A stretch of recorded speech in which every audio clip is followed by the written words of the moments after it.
Trump अब America के नए राष्ट्रपति होंगे और इस बात का पता चलते ही दुनिया में अलग अलग देशों में अलग अलग तरीके की हलचल देखने को मिल रही है। किसी देश को इस बात से खुशी है तो कई देश इस बात से टेंशन में भी हैं कि ट्रंप अब एक बार फिर से सत्ता में आ जाएंगे। और ट्रंप के जीतते ही सऊदी अरब में भी 50 से भी ज्यादा मुस्लिम देशों के नेता एक साथ आए।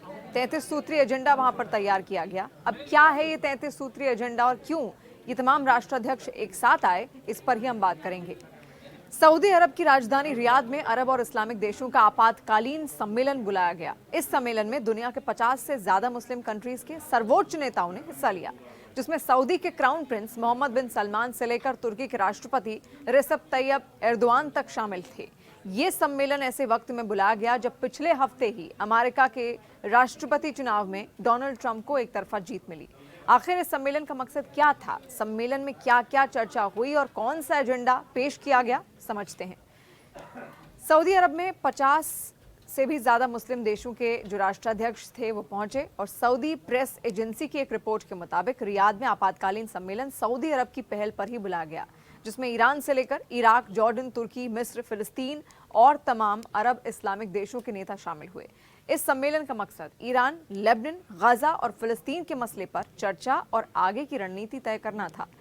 बीबीसी की एक रिपोर्ट के मुताबिक इस्लामिक देशों का ये सम्मेलन डोनाल्ड ट्रंप की जीत के ठीक बाद एक रणनीति के तहत बुलाया गया है, ताकि खासकर लेबनान और गाजा में इजरायल की कार्रवाई को रोकने के लिए उन पर दबाव बनाया जा सके। अब सवाल ये उठता है कि क्या ट्रंप पर दबाव बनाने की कोशिश की जा रही है?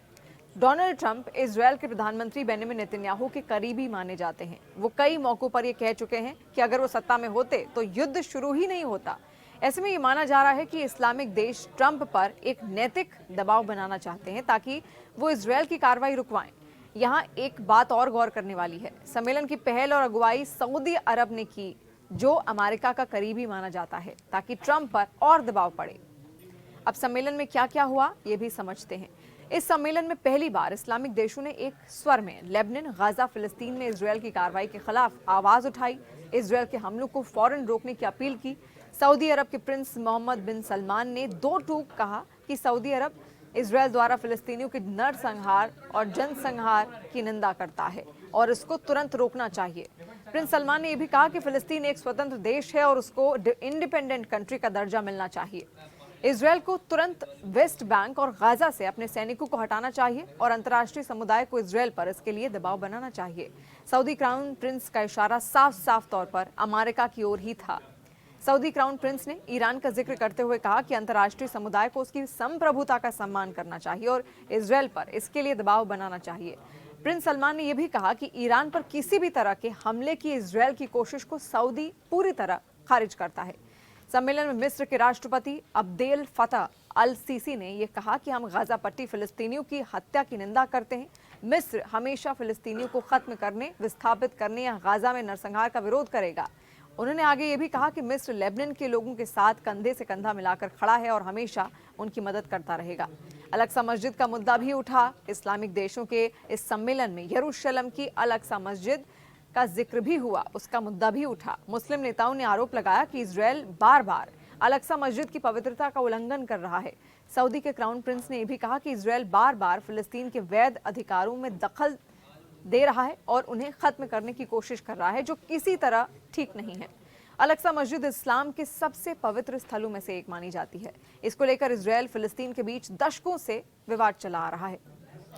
अब जो सम्मेलन का 33 सूत्रीय एजेंडा था वो भी आप समझिए, जो रियाद में हुआ।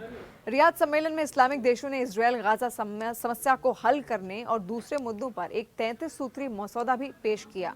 इस मसौदे में कहा गया कि 33 सूत्रीय मसौदे में सबसे पहली बात का जो जिक्र था वो ये था कि फिलिस्तीन के प्रति समर्थन जाहिर किया जाना चाहिए।